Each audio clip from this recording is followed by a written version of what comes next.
Assalamualaikum warahmatullahi wabarakatuh. Jadi ada bro yang tanya soal bensin atau bahan bakar yang buat sendiri.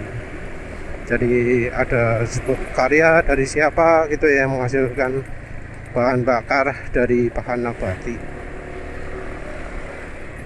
Nah, untuk soal ini ya, untuk bahan bakar buat sendiri ini sebenarnya dari dulu pun sudah ada ya, cuma ya nggak populer saja ya, entah kenapa. Jadi dari dulu pun sudah ada. Ya kalau di Kalimantan ya sampai sekarang katanya ya masih banyak orang-orang yang jual solar buatan sendiri. Cuma kualitasnya sangat buruk, jadi masa penyimpanannya sangat pendek. Jadi hanya beberapa minggu gitu warnanya sudah jadi hitam lalu misang. Karena kan katanya kalau di Kalimantan terutama yang terpencil itu namanya pom bensin itu jarang, jaraknya ratusan kilometer. Jadi banyak yang kemudian jualan. Biasanya orang jualan kan toh, beli dari Pertaminanya. Nah, ini nggak beli dari Pertamina, jadi buat sendiri. Nggak hanya itu saja, beberapa tahun yang lalu, itu kira-kira berapa ya, 30 tahun yang lalu itu sudah ada ya yang jualan alatnya di Indonesia. Karena ayah penulis termasuk salah satu yang beli. Saat itu harganya hampir 100 juta. Mungkin kalau sekarang 300 atau 400 juta gitu ya. Nah, itu alatnya membuat bahan bakar dari bahan yang ada karbohidratnya. Jadi bahan-bahan yang mengandung karbohidrat. Ya sebenarnya pakai beras bisa, tapi biasanya ya pakai ketela. Baik ketela pohon atau ketela rambat. Apa ubi jalar?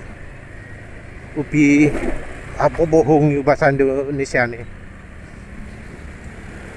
Ya kasarannya nanti semua bahan itu dibuat jadi tape. Ada proses peragian macam-macam.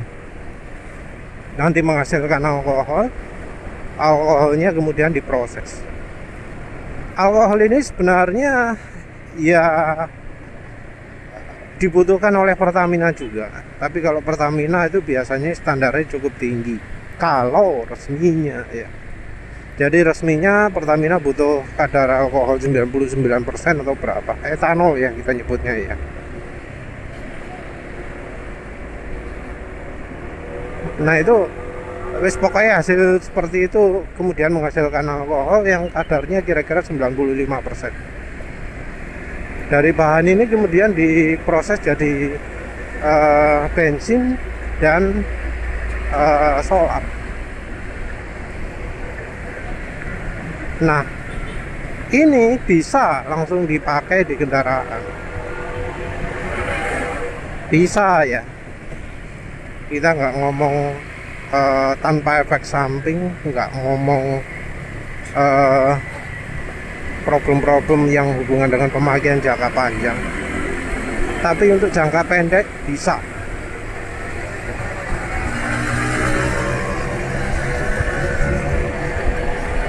Terutama untuk yang diesel ya. Jadi kalau untuk yang diesel itu hasilnya positif. Kalau untuk bensin mungkin apa ya, kadar oktan tertentu. Tapi yang jelas itu ada alatnya. Alatnya langsung menghasilkan bahan bakar sesuai dengan standar yang ditentukan.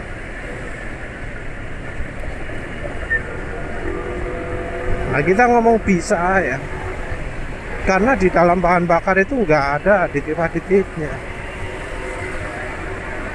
Jadi bahan bakar itu ya campurannya bukan cuma bahan mentah yang bisa menghasilkan oktan 92 saja, tapi juga seperti misalnya anti penguapan, Karena kan kalau ya bensin oktan tinggi itu cenderung mudah menguap. Nah, harus ada anti uapnya. Kadang juga ditambah penambah oktan. Ya walau penambah oktan itu kalau etanol sudah tinggi ya. Ada juga penambah kandungan energi. Karena ya kalau bahannya nabati ya kandungan energinya biasanya rendah.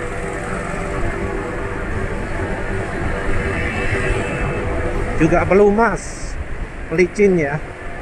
Jadi di bahan bakar itu bensin atau solar, biodiesel itu pasti ada pelumasnya untuk membantu.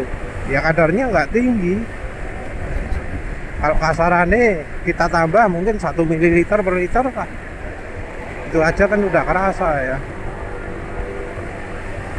Kita tambahkan di kalau dulu ya pertama, kalau sekarang bu, karena pasti resepnya harus berubah.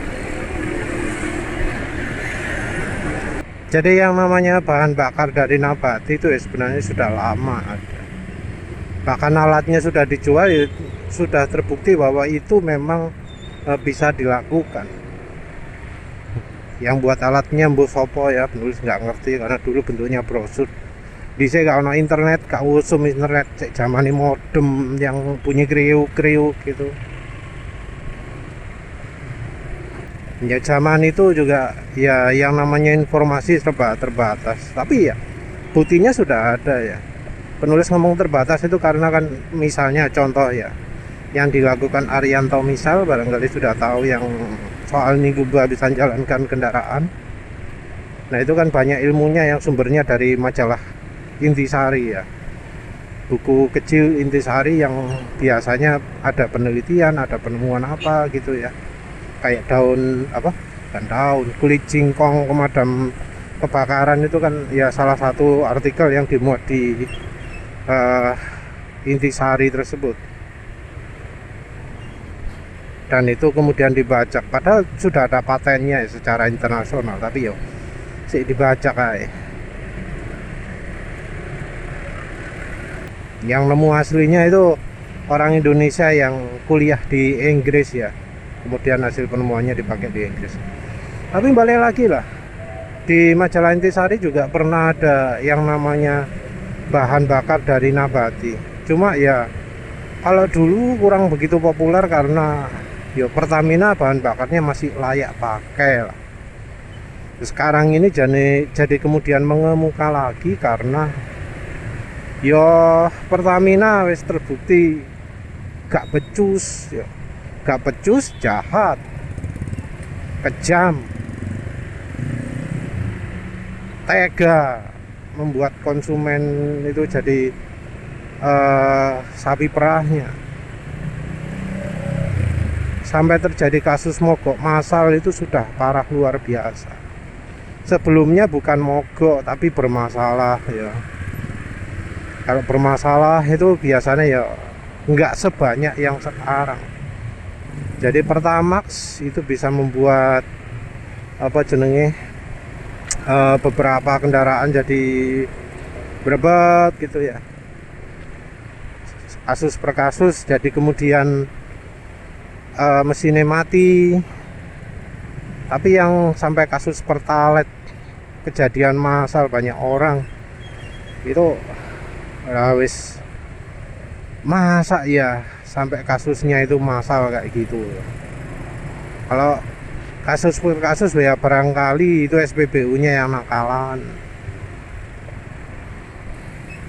atau bensinnya sudah basi.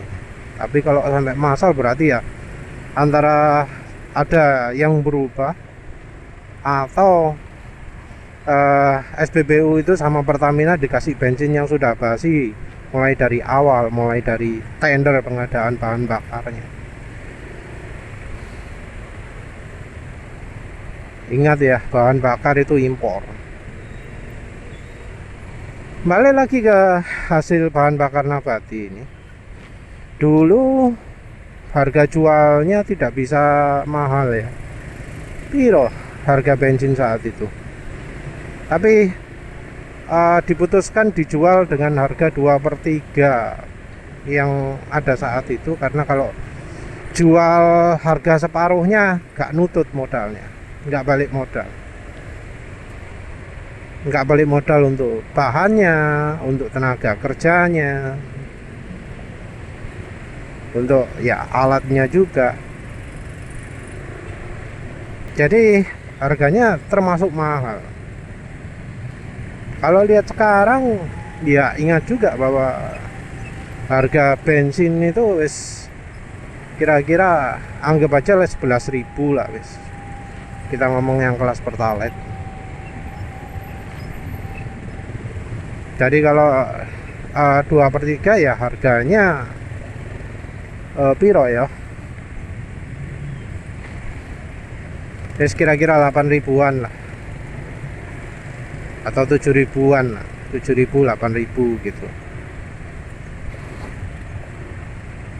Tapi mungkin kalau realitanya bakal dijual mungkin 9.000 barangkali ya per liter, karena biaya produksinya mahal.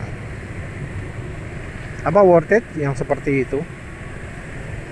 Ya kalau Pertalite yang disediakan Pertamina itu bikin mogok, bikin macet, ya worth it lah. Walau bensin itu nggak ada aditifnya. Karena daripada bensin bermasalah, ya lebih baik pakai yang seperti itu. Yang perlu diperhatikan ya tentu soal efek samping. Efek samping jangka pendek itu ya mungkin oktannya kurang, jadi panas gitu. Kalau untuk yang bensin ya yang lebih sulit itu kalau buat seperti itu. Jadi buat seperti itu nggak 100% ya, nggak 100% keluar oh ini yang cocok untuk ini gitu ya, tapi mungkin cuma 25%. Yang 50%-nya KW2, yang 25%-nya lagi nggak bisa dipakai. Jadi yes, anggap aja lah yang kepake cuma 25% dari semua yang diproduksi, semua yang dihasilkan. Tapi ini levelnya masih level orang perumahan ya, kelas rumahan. Semua orang bisa, yang penting ono danane bisa melakukan. Nah kalau sudah level industrial ya beda lagi, harga bakal lebih mahal. Apalagi lembaga yang banyak korupsinya kayak Pertamina. Misal kalau secara perorangan berani jual harga 9.000 untuk kelas Pertalite. Kalau kelasnya Pertamina bahan nabati ya bisa aja 18.000. Karena kan ya kita harus ngitung biaya korupsinya. Biaya korupsinya kan besar. Ya memang sih harusnya Pertamina itu dibubarkan. Biarkanlah bensin ini dijual oleh swasta. Baik swasta luar atau swasta dalam. Penulis juga nggak yakin ya kalau SPBU swasta saja dibatasi, yang perorangan ini bakal boleh jualan secara resmi. Mungkin di berita-berita itu banyak, wah gini. Tapi yo rasanya disabotase. Kayak dulu lah, sebelum zaman ini Kuba, sebelum zamannya Arianto Misel pamer kendaraan motor bisa jalan pakai air di tahun 2003 atau berapa gitu, apa 2013, udah cukup lama kok. Mahasiswa FMIPA Universitas Sumatera Utara kalau nggak salah ya, itu bisa membuat motor jalan pakai air, tapi terutama sebagai aditif, sebagai campuran untuk etanol. Jadi pakai etanol sama pakai itu, terus bisa buat motornya jalan. Katanya Pertamina tertarik, tapi ya setelah diikuti beritanya, Ternyata Pertaminanya bohong. Jadi sepertinya memang diomongi tertarik biar nggak ada kompetitor, tapi diambangkan sehingga wis akhirnya nggak jalan. Yang kemudian jadi dimanfaatkan penipu-penipu macam Arianto Misel. Arianto Misel itu kan aslinya kayak nggak ngerti ya. Dia pakai beberapa alat-alat ya yang berdasarkan pengetahuan dia yang ternyata sangat minim. Karena untuk misalnya buat HO itu kan butuh pengetahuan soal listrik. Lah soal listrik saja itu wis mengerikan ya. Gak ono namanya ampere meter. Gak ono namanya pembatasan arus. Nuangkan katalisnya juga gila-gilaan. Saat beberapa sendok lah wis. Untuk mungkin cuma 2 liter air. Wis gendeng pol gitu. Karena yang biasa mainan HO itu tahu bahwa ya nggak butuh sebanyak itu. Dan kalau sudah pakai elektronika yang mumpuni, wes nggak perlu lagi namanya katalis. Penulis pun bisa buat sistem yang nggak butuh katalis. Sudah bisa menghasilkan gas HHO yang sudah lumayan kuat. Kalau yang tertarik ya silahkan cari Stingel Zapper. Pakai rangkaian itu, rangkaiannya open source, silahkan di copy paste sembarangan. Jadi dari dulu ya wis banyak gerakan-gerakan gitu, tapi ya dibungkam. Yang asli gak bisa berkembang, sing palsu jadi populer, akhirnya membuat ya yang alternatif itu jadi punya nama jelek. Yang palsu-palsu dipopulerkan barangkali karena nanti ketahuan palsunya jadi jatuh energi alternatif seperti itu. Padahal bisa ada yang sudah sukses. Sebenarnya kalau untuk bahan bakar yang bahan nabati ini lebih baik kalau sekalian sistem pembakaran kendaraan dirubah. Jadi sudah nggak pakai sistem injeksi lagi, bukan pakai sistem bahan bakar disemprotkan. Kalau untuk sistem bahan bakar buat sendiri itu lebih cocok kalau yang dimasukkan bukan cairan tapi bentuk gas. Jadi kalau bentuk gas itu bakal jauh lebih irit. Ya kira-kira sama lah kalau pakai gas melon ya. Pakai gas LPG dipakai langsung masuk karburator gitu. Kalau gas di gaspol nggak melayu, tapi bisa jalan. Tentu ada desain-desain karburator kuat ya yang mengubah bahan bakar jadi uap yang beredar di internet. Bahkan mulai dari tahun 50-an, 1950 itu sudah ada. Salah satunya ya Pogo vapor karburator. Terus tahun 70-an juga ada, 60-an juga ada, 80-an juga ada, 90-an ya mestinya ada. Penulis juga pernah tahu di Jakarta ada yang jualan dipasang di Innova. Vapor karburator juga model-model dis. Cuma kendalanya kalau pakai vapor karburator, ketika pakai vapor karburator itu adalah gak cocok. Jadi bahan bakar yang sekarang ini punya aditif yang kemudian membuat alat vapor karburator itu jadi meninggalkan endapan, menimbulkan kotoran pada bagian komponen-komponennya. Jadinya harus sering diservis. Entah berapa kilometer perlu diservis. Mungkin 200 atau 500 lah. Karena ada kayak gel yang tersisa. Jadi ketika bensin itu diuapkan ada sisanya. Ya kalau sekarang sih mungkin orang bisa lihat dari Pertalite lah. Pertalite itu walau dibakar masih menyisakan sesuatu. Jadi ada sesuatu yang tersisa ketika Pertalite dibakar. Opo itu mbo. Tapi ya salah satunya itu ya yang membuat vapor karburator jadi nggak fungsi. Nah, bahan bakar yang dibuat sendiri itu kan masih minim aditif, kalau aditif cocok itu untuk vapor karburator, untuk merubah bahan bakar jadi uap. Ya nanti pasti akan lebih irit. Tentu juga ada butuh perubahan ya, dari sistem pembakarannya dirubah jadi karbu. Ini karbunya juga harus khusus. Terus ya pelumasan jadi betul-betul harus baik ya, nggak bisa mengandalkan dari bahan bakar. Tapi selain itu wis kok kayak wis itu tok lah. Jadi cocoknya bahan bakar seperti itu kalau pakai vapor karburator.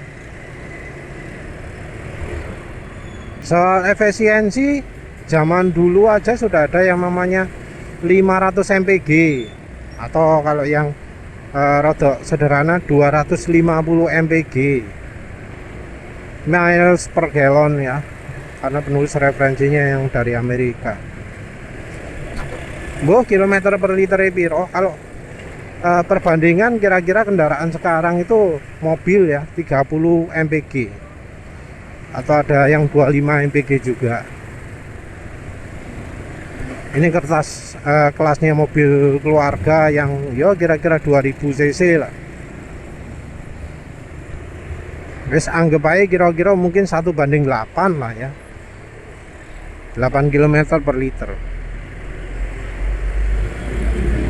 Kalau dari anggap aja 25 jadi 250 kan kalikan 10 ya. 8 km per liter jadi 80 km per liter mobil.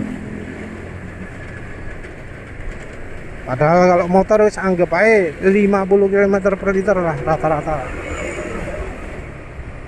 atau 40 km per liter lah wis dipadakno kondisi motor penulis sekarang, kondisi gak sehat. Kalikan 10 kan jadi 400 km per liter. Mungkin ada yang menganggap alah sekalian lah ke listrik. Ini kalau bicara soal ke listrik ini kita harus cerita juga transisi dari kompor minyak tanah jadi kompor gas. Dulu minyak tanah harganya sampai piro? 5.000 per liter ya, kemudian jadi heboh. Sebelumnya harga 2.400 atau 3.500 kalau nggak salah. Piro sih harganya minyak tanah? Lali ya. Mobil ini nggak senter ya, gak lurus. Dulu minyak tanah itu banyak, terus kemudian pemerintah nyuruh pakai LPG. Dan sekarang semua orang sudah pakai LPG. Apa yang terjadi? Makin mahal. Jadi kira-kira piro sih anggapan biaya?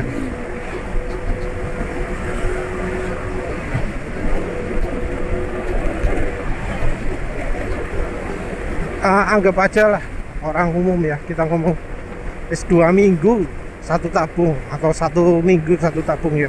Anggap aja 2 minggu lah satu tabung. Itu harga 17.000. 17 tapi roses olas yono lah. Dan ternyata itu subsidi. Subsidinya juga besar. Terus lupa harga aslinya piro? Piro harga aslinya? 40.000 barangkali, 45 atau 50.000 per kilonya, per tabung gasnya. Tapi yang jelas sekarang harganya mahal, 45.000 sekali beli tabung yang hijau. Anggap aja lah penulis karena terus lupa ya, pernah lihat tapi lupa subsidinya LPG piro.